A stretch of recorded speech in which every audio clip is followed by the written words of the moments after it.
নমস্কার বন্ধুরা, গল্পের জগতে আপনাদের সবাইকে স্বাগত।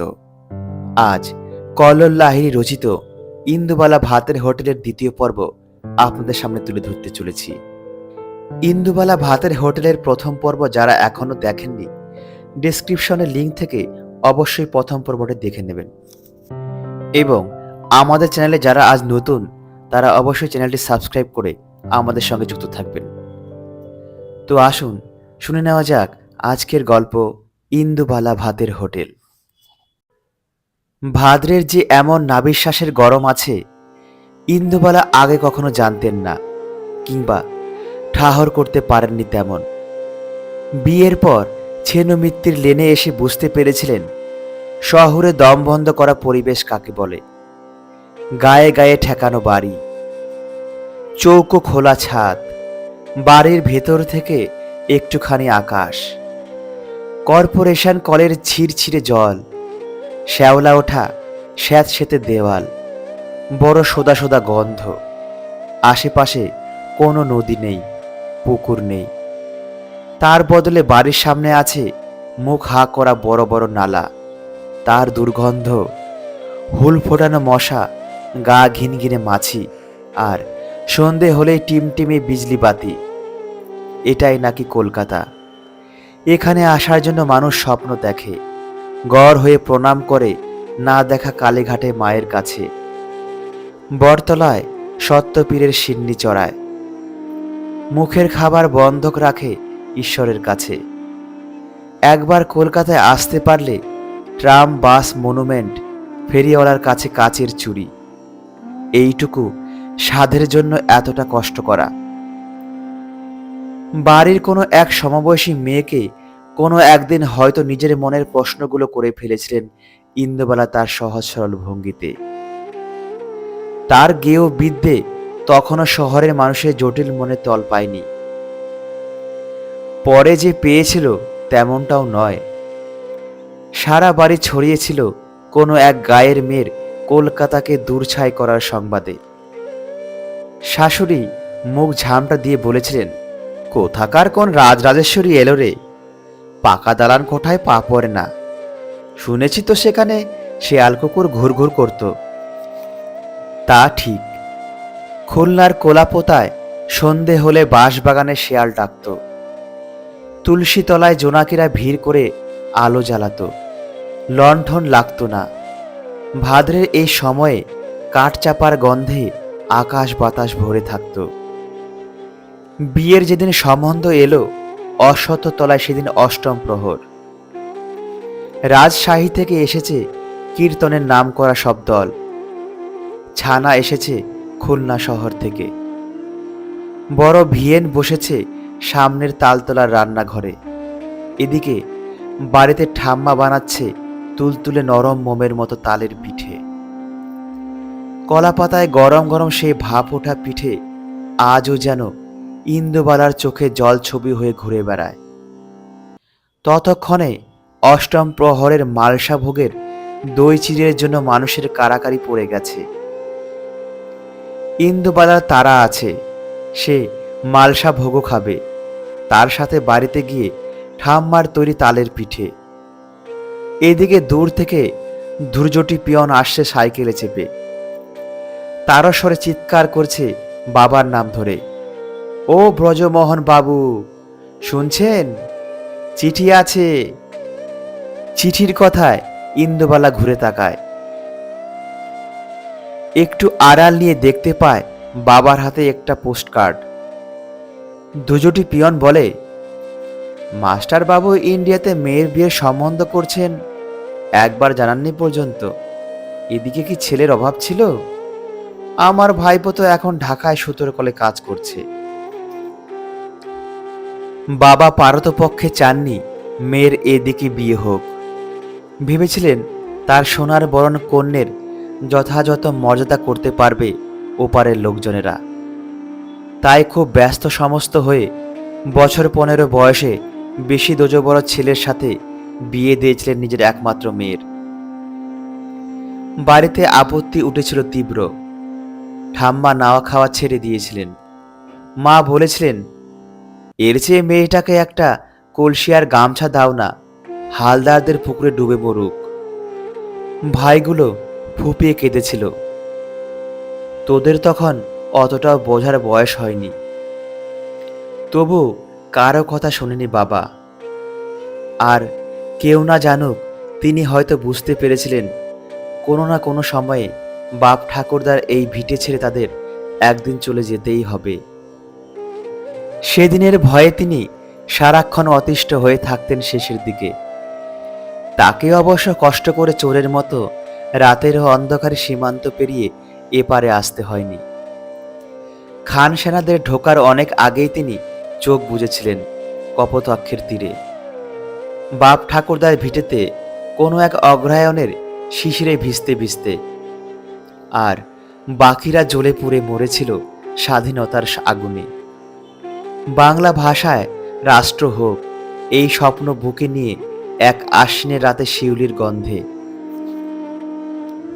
ইন্দুবালার বাপের বাড়ি থেকে শ্বশুর বাড়িতে পুজো আচ্ছা হতো বেশি। শনি নামের যে ঠাকুরের পুজো হয়, ইন্দুবালা এখানে এসে তার কথা সঠিকভাবে জানতে পারেন।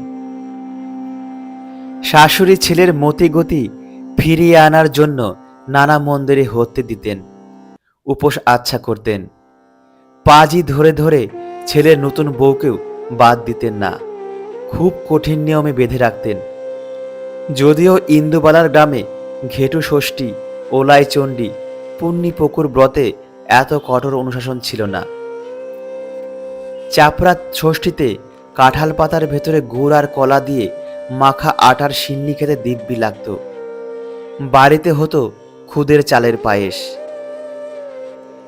এইসব কথা শুনলে শ্বশুর বাড়ির লোকেরা হাসাহাসি করত, তার ছেলের নামে অপমান করত।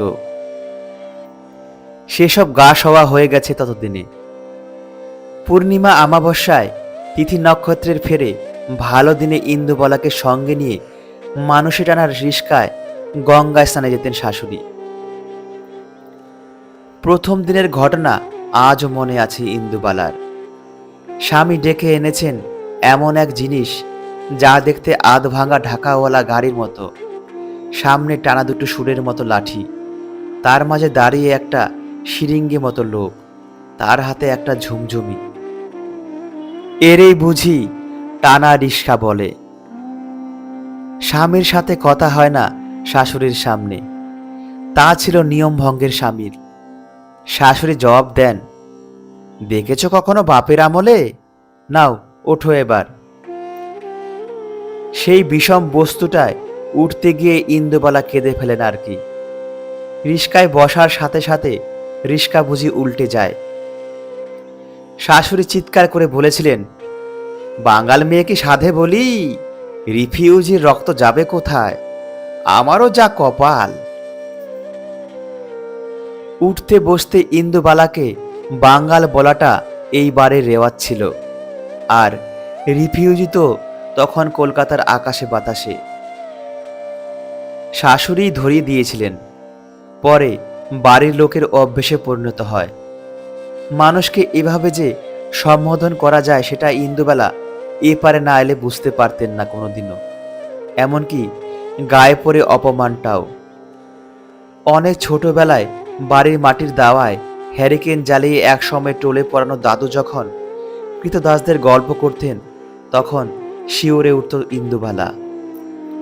সারাদিন কাজ করত মানুষগুলো, নাওয়া নেই খাওয়া নেই, উঠতে বসতে মার, জাতের নামে অপমান, কাজ না পারলেই অন্ধ কুঠুরিতে বন্ধ করে রাখা। এক এক সময় ছেনো মিত্তির লেনের বাড়িটা অন্ধ কুঠুরি মনে হতো ইন্দুবালার। মনে পড়ে যেত সেই রাতগুলো। দাদুর গল্প বলার আসরের মাঝে ঠাম্মা এসে কড়া ধমক লাগাতো, বাচ্চাগুলার রাতে ঘুমাবে সেই খেয়াল আছে তো, থামাও তোমার হাবিজাবি গল্পগুলান। ইন্দুবালা রাতে স্বপ্ন দেখতেন তিনি সেই কৃষ্ণকায় দাসের মতো পিছমোড়া হয়ে বাঁধা আছেন। গায়ের লেখা কতকগুলো সংখ্যা। প্রচণ্ড ভয়ে ভোরে ঘুম ভেঙে গেলে ঠাম্মাকে পাশে খুঁজে পেতেন না। ঝিরঝিরে বৃষ্টিতে উঠোন পেরিয়ে ঠাম্মা তখন গোয়াল ঘরে হরিমতির দুধ দুইছেন। তার বাছুরকে আদর করছেন, বিচালি আর ভেলি গুড় মাখিয়ে খাওয়াচ্ছেন। ঠাম্মার গা থেকে ভেসে আসছে খুলনার গন্ধ, কলাপোতার গ্রাম। চোখ বন্ধ করে আছেন ইন্দুবালা। চোখ খুললেই স্বপ্নটা যদি চলে যায়। 14 গোষ্ঠী ঘটির মাঝে কেন যে তার শাশুড়ি বাঙাল মেয়ে বউ করে নিয়ে এসেছিলেন, সেই সময় বুঝতে পারেননি ইন্দুবালা। অনেক পরে বুঝেছিলেন, কিন্তু সেদিকে গল্পের মোড় ঘোরাতে গেলে অনেকটা পথ যেতে হবে। উনুনের আঁচ হবে নিভন্ত, যা ইন্দুবালা কোনোদিনই সহ্য করতে পারবেন না। তার হোটেলে উনুনের আঁচ মানে সাক্ষাৎ অন্নপূর্ণা। টকবক করে ফোটা ভাতের গন্ধ মানে এই বাড়িতে প্রাণ আছে এখনো, এতদিন পরেও। বাড়িতে জমিদারি আমলের ভাড়ারে শাশুড়ি থাকাকালীন চালের অফুরান হলেও ইন্দুবালার জীবনে প্রাণের অফুরান হয়নি কখনো। বাগবাজার ঘাটে গঙ্গার সামনে দাঁড়িয়ে প্রথম দিনে তার কপোতাক্ষের কথা মনে পড়েছিল। বাড়ি থেকে লাল চেলি পরে গা ভর্তি সোনা নিয়ে চলে আসার সময় মনে পড়েছিল ইছামতির কথা, গ্রামের পাশের বড় হালদারদের পুকুরটার কথা। সবার কথা স্মরণ করে ইন্দুবালা ছলছল চোখে গঙ্গায় ডুব দিয়েছিলেন। বিড়বিড় করে বলেছিলেন, ভালো থাকুক ইছামতি, কপোতাক্ষ, হালদারদের পুকুর। মাস 6 মধ্যে বড় ছেলে পেটে এলে গঙ্গার পাট চুকল। শাশুড়িও অসুস্থ হলেন। বুড়ি খিটখিটে হলেও বউয়ের নিন্দা অন্য লোকে তার সামনে করছে কোনোদিন সহ্য করতে পারতেন না। তার মুখের ওপর জবাব দিতেন। ঠাম্মা শিখিয়েছিলেন ওপারের রান্না, আর শাশুড়ি শেখালো খুব যত্ন করে, চিৎকার চেঁচামেচি করে বাড়ি মাথায় উঠে এপারের রান্না। ওপারের রান্নায় যেখানে মিষ্টতার অভাব ছিল, এপারে এসে সেগুলিতে একটু একটু মিষ্টি পড়ল। আর এপারের রান্নায় মিষ্টি সরে গিয়ে কাঁচা লঙ্কা বাটা এলো, মরিচ ঝাল এলো, চুই ঝালের গন্ধ এলো, মৌরির ফোড়ন এলো। সারা বাড়ি মোমো করতে থাকলো ঘটি বাঙালের রান্নার সুবাতাসে। সেদিন এমনই ভাদ্রের আকাশ ছিল, ঘর ছিল গুমট গরম। 2 ছেলের পর মেয়েটা তখন পেটে। শাশুড়ি আর হাঁটতে পারে না, চলতে পারে না, ঘরের বিছানায় শুয়ে সব কিছু। তাও 2 দিন প্রায় খাওয়া নেই। হঠাৎ সকালে ইন্দুবালার কাছে আবদার করলেন, বউ, একটু বিউলির ডাল রাঁধলে 2টো ভাত খেতে পারতুম। ইন্দুবালা তাড়াতাড়ি উনুন ধরিয়েছিলেন সেদিন। ডাল সেদ্ধ করে মৌরি ফোড়ন দিয়েছিলেন, নামানোর আগে একটুখানি মিষ্টি। বুড়ি ও ঘর থেকে চিৎকার করছিলেন হাফ ধরা গলায়, হলো তোমার বউ, আর কত দেরি। পদ্ম কাটা বাটিতে ডাল ঢেলে কাঁসার থালায় ভাত বেড়ে যত্ন করে খাইয়েছিলেন শাশুড়িকে ইন্দুবালা। সবটুকু ভাত আর ডাল বিছানার সাথে মিশিয়ে যাওয়া বুড়ি কোথায় যে নিয়ে নিচ্ছিল, ইন্দুবালা নিজেও তা বুঝতে পারছিলেন না। খাওয়া শেষ হলে বুড়ির চোখ গড়িয়ে নেমেছিল করুণাধারা। আশীর্বাদ করেছিলেন, সবাইকে এইভাবে খাইয়ে পরিয়ে সুখে রাখিস বউ। কথিত আছে মরা মানুষের শেষ বচন খনার বচনের থেকেও নাকি ফলপ্রদ। সত্যি তা অক্ষরে অক্ষরে ফলে গিয়েছিল ইন্দুবালার জীবনে। না হলে এতগুলো মানুষকে এই বয়সেও খাওয়াতে পারেন। তবে যেটা তিনি এখনো বুঝতে পারেননি, মানুষ কি করে বুঝতে পারে এটাই তার শেষ খাওয়া। না হলে সেই ভাত খাওয়ার পর বুড়ি আর মুখে কুরুটি নাড়েনি সেই দিন। পরের দিন সকালবেলায় চা নিয়ে শাশুড়ির ঘুম ভাঙাতে গিয়ে শুধু দেখেছিলেন প্রাচীরের গা ঘেঁষা জানলার দিকে তাকিয়ে আছেন বুড়ি অপলক দৃষ্টিতে। আকাশে তখন ভাদ্রে জল ভরা মেঘ। মা মা বলে 2 বার ডেকেছিলেন ইন্দুবালা। বুড়ি আর কোনোদিন সাড়া দেননি। ছেনুমিত্তি লেনের অনেক বাড়ির মতো ইতিহাস হয়ে রয়ে গিয়েছেন ইন্দুবালার মণিকোঠায়। ধনঞ্জয় হাঁপাতে হাঁপাতে দোতলায় আসে। হড়বড় করে বলে যায় কথা, আমি কত বারণ করলাম, শুনুচু না আমার কথা। ওই ছেলে গুনান রে আরো মাথায় তুলুচু, তো এমন হইচু। ইন্দুবালা হেসে পারেন না। ধনঞ্জয়ের ভাষা ঘটি বাঙাল উড়িয়া মিলে মিশে একাকার। মাথার চুলগুলা সব সাদা ধপধপে। কোথাও যেন ইন্দুবালার জীবনের নারী নক্ষত্রের সাথে জড়িয়ে গেছে ধনঞ্জয়। তার কাছে সবটা শোনার আগে সিঁড়িতে ধূপধাপ পায়ের আওয়াজ পান ইন্দুবালা। কারা আসছে? এই সময় তো কোনো পুজো নেই, চাঁদার বালাই হওয়ার কথা নয়। আর ছেলে ছোকরাগুলো চাঁদা চায় না তার কাছে, আবদার করে এটা ওটা নিয়ে যায়, কিংবা দুবেলা খেয়ে যায় সবাই মিলে এসে। বড় একটা কেউ ওপরে ওঠে না নাতি নাতনি ছাড়া। কিন্তু তাদেরও তো এখন আসার সময় নয়। কিছুদিন আগেই তো সুনয়নীকে ঠেলে পাঠালো নিজের বাবার বাড়ি। শুনছেন নাকি কোন কলেজে পড়াচ্ছে। মাঝে মাঝে সে এসে পড়লেও এখন তার মোটে আসার সময় নয়। ইন্দুবালা এগিয়ে যান দোতলার সিঁড়ির কাছে। সামনে যাকে দেখতে পান সে কিংসুক। উল্টো দিকের মেশে থাকে, ডাক্তারি পড়ছে। মাঝে মাঝে রান্না খেয়ে দিদা বলে জড়িয়ে ধরে।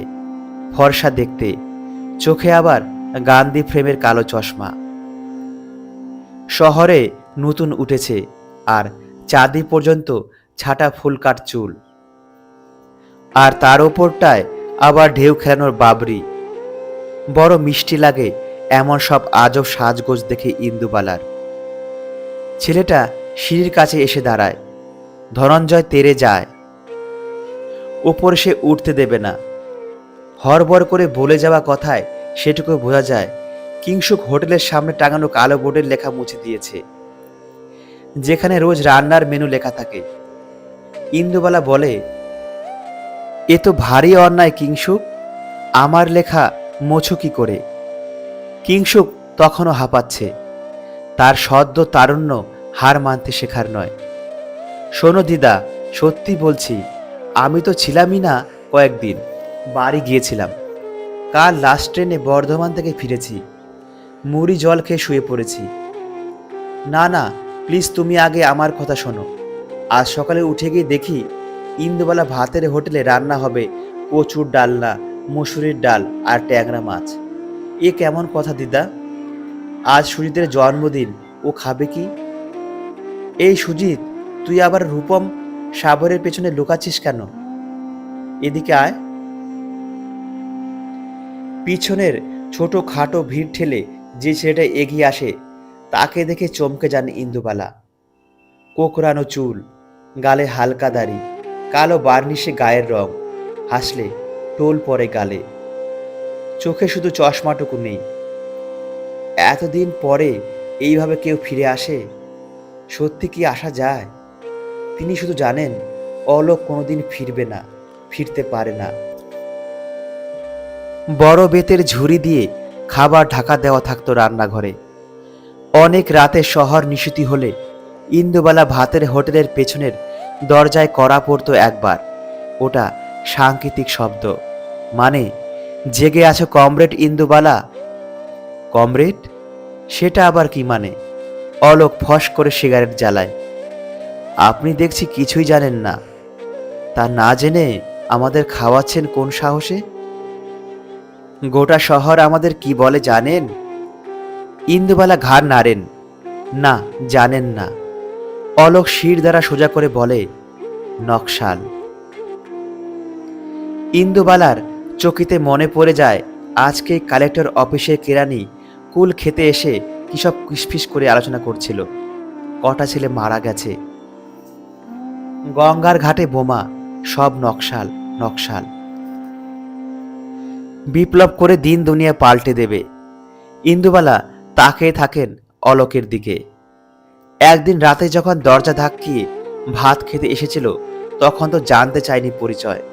আজ কেন জানাচ্ছ? মা বলতেন, অতিথির কোনো পরিচয় হয় না, ধর্ম হয় না, তারা হন ঈশ্বর। চকিতে জবাব দিয়েছিল অলোক। তাকাতে পারেনি ইন্দুবালার দিকে, সে সাহস তার ছিল না। যদিও দুটো ঘোরেল পুলিশ ইন্সপেক্টর আর একটা গোয়েন্দা দপ্তরকে সে আদা জল খাইয়ে ঘোরাচ্ছে কলকাতার রাস্তায়, অলিতে গলিতে।